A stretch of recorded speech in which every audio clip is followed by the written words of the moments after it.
The कोइनेट explainer by hot explainer तो movie की शुरुआत होती है 17वीं सदी से, जहां इप्सविच नाम की एक कॉलोनी में 5 परिवारों को एक अनोखी शक्तियों का वरदान मिला था। लेकिन जब उनमें से एक परिवार ने ज्यादा शक्तियां जमा करने की कोशिश की तो बाकी सब ने मिलकर उन्हें हमेशा के लिए मिटा दिया। उसके बाद उन्होंने एक नियम बना दिया ताकि सभी सुरक्षित रह सकें। फिर 21वीं सदी में हम देखते हैं कि चारों परिवारों के वंशज कैलब, पॉग, रीड और टाइलर काफी अच्छे दोस्त थे। वो सब स्पेंसर एकेडमी में पढ़ते थे और सब उन्हें इप्सविच के बेटों के नाम से याद करते थे। एक रात वो सब मिलकर एक पहाड़ की चोटी से कूदे, लेकिन अपनी शक्तियों की मदद से वो बिना जख्मी हुए स्कूल के बच्चों की पार्टी में पहुंच गए। वहाँ उनकी गर्लफ्रेंड केट ने अपने दोस्त सारा से मिलवाया और पार्टी में उनकी मुलाकात एक नए चेज से हुई। हम देखते हैं कि एक लड़की सारा को नीचा दिखा रही थी क्योंकि वो गरीब परिवार से थी। ये सुनकर कैलब उस लड़की से झगड़ने लगा, पर एरन नाम एक लड़का बीच में बिना वजह ही आ गया। उसने कैलब को धक्का दिया, लेकिन तभी चेज ने बीच बचाव करते हुए उन्हें रोक दिया। उसी वक्त रीड ने अपनी शक्तियों का इस्तेमाल करके जिससे एरन को सबके सामने उल्टियां होने लगी। अचानक किसी ने शोर मचा दिया कि पुलिस आ गई, इसलिए सब भगदड़ मचाकर एक तरफ दूसरी तरफ भागने लगे। लेकिन रीड और उसके दोस्तों ने थोड़ी मस्ती करने की सोच लिया। जब पुलिस की गाड़ी तेजी से उनका पीछा करने लगी तो उन्होंने अजीब और गरीब तरीके से गाड़ी घुमाकर पुलिस को चकमा दे दिया। अब वो काफी तेजी से आगे बढ़े रहे, पर पहाड़ी की चोटी पर काफी नजदीक हो गए, इसलिए उन सब ने इकट्ठे अपनी शक्तियों का इस्तेमाल किया।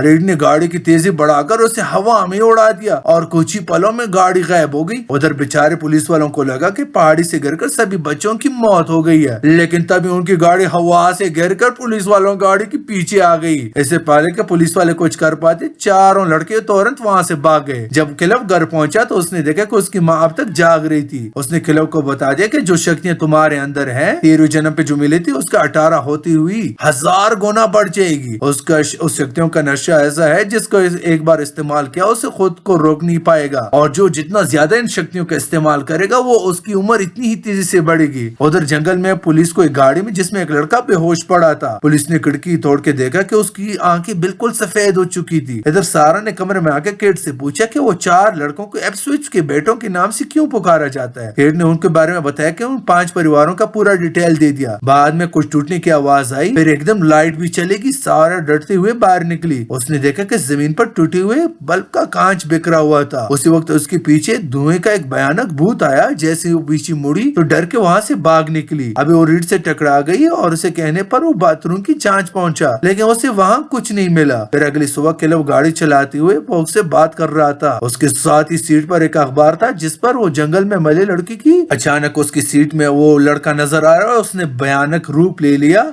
जिससे कैलब बुरी तरह से डर गया। इसी चक्कर में उसकी टक्कर एक बड़े ट्रक से हो गई और गाड़ी के परखच्चे उड़ गए, लेकिन कुछ ही पलों में गाड़ी अपने आप ही पहले जैसे हो गई। फिर कैलब ने पोग को बताया कि एक ने मरे हुए लड़के का भूत देखा, जिसे पोग समझ गए कि कोई तो गड़बड़ जरूर है। फिर बाजार में कैलब की मुलाकात सारा से हुई। ये दोनों घूमने निकल गए। कैलब उसे वो जगह जगाने ले गया जहाँ असली इप्सविच कॉलोनी बनाई गई थी। उसके बाद वो टूटी फूटे घर के सामने पहुंचे और अचानक उन्हें गोली चलने की आवाज सुनाई दी, लेकिन कैलब ने कहा कि घर का संकी चौकीदार गवर्नमेंट होगा। फिर वो सारा को गाड़ी में छोड़कर घर के अंदर चला गया। उसने टेबल पर कुछ दवाइयां रखी और गवर्नमेंट से पूछा कि इस बूढ़े आदमी को कुछ और चाहिए, लेकिन गवर्नमेंट ने कहा कि नहीं। जब कैलब को सारा को घर छोड़ने गया तो उसने कैलब को किस कर दिया और फिर शर्माते हुए अपने कमरे में चली गई। रात को उसके कमरे में एक मकड़ी घुस आई और धीरे धीरे उसके कान तक पहुंच गई। अचानक सारा की आंख खोली और उसका दिल दहल गया क्योंकि उसके पूरे कमरे में हजारों मकड़ियां भर चुकी थी। ऐसे सारा की असलियत में आंख खोल गई। उसे समझ में आया कि ये एक सपना था। फिर अगले दिन सारा लाइब्रेरी में कैलब के परिवार के इतिहास जानने पहुंची तो उसे पता चला कि वो लोग अक्सर मकड़ियों का इस्तेमाल करके लोगों को डराते थे। इसके बाद स्विमिंग पूल दौरान अचानक चेज और एरन के बीच में लड़ाई हो गई। एरन ने चेज को जोरदार मौका मारा, लेकिन चेज ने एक ही वार में एरन को चित कर दिया।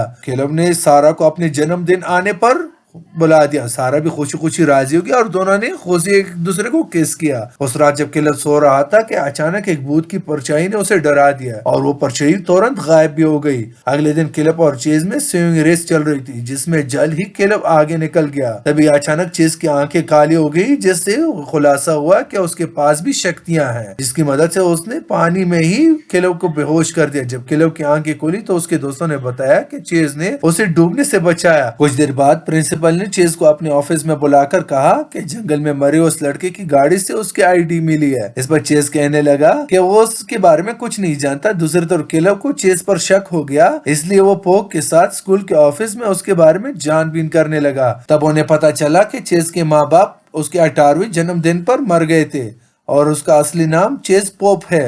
लेकिन अचानक उन्हें गार्ड के आने की आवाज सुनाई दी, इसलिए वो अपने जादू के इस्तेमाल से छत पर चिपक गए। पर जब भी फाइल के कागज उनके हाथ से छूट गए और उन्होंने जैसे तैसे करके जादू के जरिए उन्हें भी हवा में ही रोक दिया। फिर गार्ड के जाने के बाद वो भी तुरंत वहां से निकल गए। उधर सारा भी जब अपने कमरे में गई तो उन्हें पता चला कि केट हॉस्पिटल में है। वहां पहुंचकर उसे डॉक्टर ने बताया कि केट को जगह जगह पर मकड़ियों ने काट लिया था और उसकी हालत बहुत खराब थी। उस दर केलब अपने दोस्तों के साथ एक सुरंग में पहुंचा जहां पर अपनी खुफिया मीटिंग करते थे। उसने अपने जादू से खुफिया किताब निकाली जिसमें स्विच परिवार के बारे में इतिहास लिखा हुआ था। उसमें 5 परिवार का मुखिया जॉन पुटमैन था, जिस पर पूरी पॉप नाम की जादूगरनी ने गद्दारी का इल्जाम लगाया था। जब उनके पति के मरने के बाद जॉन के सपनों में बच्चे के रूप में आया और बूढ़ी की कोख में चेज का जन्म हुआ और ये साफ हो चुका था कि चेज भी 5वें इप्सविच परिवार का वंशज है। तभी सारा ने केलब को फोन करके केट पे हुए मकड़ियों के हमले के बारे में बताया। केलब समझ गया कि इसके पीछे जरूर चेज का ही हाथ है और जब पोक को इसका पता चल गया तो वो तुरंत अपनी बाइक को बैठकर चेज से बदला लेने निकला। तभी रास्ते में चेज उसे सड़क पर बीचों बीच खड़ा दिखाई दिया। पोक ने उसे बाइक से रोकने की कोशिश की, लेकिन चेज ने अपनी शक्तियों से बाइक को हवा में उड़ाकर नीचे गिरा दिया। तब उसने खुलासा किया कि वो केट पर हमला करके तुम तक पहुंचना चाहता था, लेकिन पोक तो खुद ब खुद उस तक पहुंच गया। अब वो उसके जरिए से किलब अपना शिकार बनाएगा। इधर सारा जब अपने कमरे में लौटी तो दरवाजे पर किलब को देखकर चौंक गई। वो जब बातें करने लगी तो अचानक दरवाजे की घंटी बजने लगी और सारा ने देखा कि दरवाजे पर किलब ही था। तभी अंदर बैठा बहरूपिया केलब अपने असली रूप में आ गया। उसने फौरन अपने जादू से सारा को बेहोश करके बिस्तर पर लेटा दिया। फिर एक मकड़ी सारा की नसों में घुस गई, जिससे उसकी नसों का सारा खून काला पड़ गया। चेज ने बताया कि वो अपने परिवार का मौत बदला लेने के लिए आया है, इसलिए वो केलब के 18वें जन्मदिन पर इसकी सारी शक्तियां छीन लेगा और अगर केलब ने कोई चालाकियां दिखाई तो वो सारा और उसके दोस्तों को जान से मार देगा। इस दिन केलब का जन्मदिन था, इसलिए वो चेज ने उससे सुनसान झोपड़ी में आने को कहा। वहां हमें पता चला कि चेज ने अपने माँ बाप और जंगल में मरे लड़के को मारा था। वो अपने जादू से सारा को नुकसान पहुंचाने लगा, लेकिन जब केलब ने उसे रोकने की कोशिश की तो उसने अपनी शक्ति से केलब को घसीटकर शीशे पर दे मारा। असल में चेज को अपनी शक्तियां इस्तेमाल करने की लत लग चुकी थी और उसका मानना था कि केलब की शक्तियां लेकर वो जल्दी बूढ़ा नहीं होगा। केलब ने उसे बता दिया कि शक्तियां बढ़ाने से उसकी उम्र नहीं बढ़ जाएगी, पर चेज तो कुछ सुनने को तैयार ही नहीं था। आखिरकार केलब ने उसे सारा ठीक करने को कहा, नहीं तो कल रात उसकी मौत हो जाएगी। अगले दिन वो पोक से मिलने हॉस्पिटल मिलने गए तो पोक ने केलब को चेज के खिलाफ लड़ने से मना कर दिया, क्योंकि चेज बेहद ज्यादा ताकतवर था। तब सारा ने केलब से पूछा कि आखिर ये सब चल क्या रहा है, तो केलब ने अपने उसे पुराने घर में अपने पिता विलियम से मिलाने ले गया। ये वही बूढ़ा आदमी था जिसके लिए केलब दवाइयां लाया था। उसकी उम्र तो सिर्फ 44 साल थी, लेकिन वो बेहद बूढ़े हो चुके थे क्योंकि उन्होंने अपनी शक्तियों का हद से ज्यादा इस्तेमाल कर लिया था। फिर केलब ने सारा को सब सच बताया और अंत में रीड और ट्रेलर के साथ अपने जन्मदिन की पार्टी में आने को कहा। रात को जब सब पार्टी में पहुंचे तो चेज ने उन्हें बिल्डिंग की छत से देख रहा था। केलब ने अपने वादे के मुताबिक सुनसान झोपड़ी की तरफ जा रहा था जब उसे खबर मिली कि सारा लापता है। तभी अचानक चेज गाड़ी पर कूद पड़ा और उसने अपनी ताकत से सारी खिड़कियों की चूर कर दिया और केलब भागकर उस झोपड़ी में पहुंचा जहां सारा बेहोश पड़ी थी। अब चेज ने केलब को अपनी शक्तियां उसके हवाले करने को बोला, लेकिन केलब ने कहा कि नहीं भैया, आज मूड नहीं है। इस पर चेज ने उस पर से जोरदार वार किया। केलब ने उसका सामना करने की कोशिश की, पर उसकी शक्तियां चेज के सामने कुछ नहीं थी। चेज ने अपनी शक्तियों से काली जाले बनाकर उसकी सही से अचार बना दिया। इधर से उधर पटकने लगा। जैसे ही केलब एक लकड़ी से टकरा तो अचानक उसका शरीर चमकने लगा। इसका मतलब यह हो गया वो 18 साल का हो गया और उसकी शक्तियां अब 1000 गुना बढ़ जाएगी। कुछ ही पलों में वो नीचे गिर गया। अब उसमें चेज का सामने की शक्ति आ चुकी थी। उसने एक ही बार में चेज को जख्मी कर दिया और साथ ही एक लालटेन गिरने की वजह से झोपड़ी में आग लग गई। पर उन दोनों की भयंकर लड़ाई चलती रही। चेज ने अपनी शक्ति का गोला बनाकर केलव को खिड़की से बाहर फेंक दिया। फिर उसने केलव को जबरदस्ती अपनी शक्तियां देने पर मजबूर कर दिया, लेकिन केलव अपनी हिम्मत नहीं हारी और अपनी पूरी ताकत से चेज का सामना करने लगा। उधर केलव की माँ विलियम के पास पहुंची और कहा कि उसकी जिंदगी तो वैसे ही पहले बर्बाद हो चुकी है, इसलिए उसे अपने बेटे को शक्तियां देकर उसकी मदद करनी चाहिए। फिर विलियम ने अपने मंत्र बोल के जिससे उसकी मौत हुई, उसकी सारी शक्ति केलव के शरीर में आ गई।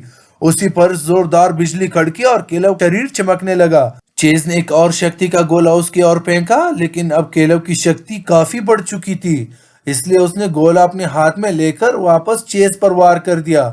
वो गोला सीधा जाकर चेज के शरीर से आर पार हो गया। इससे एक जोरदार धमाका हुआ जिसमें चेज जलकर राख हुआ। फिर केलव ने अपनी जान की बाजी लगाकर आग में जली हुई झोंपड़ी से सारा की जान बचाई। आखिरकार चेज के मरने से हॉस्पिटल में केट और बॉब भी होश में आ गए। अगर वीडियो पसंद आई तो लाइक करना, चैनल को सब्सक्राइब करना। मिलते हैं अगले वीडियो में। Thank you.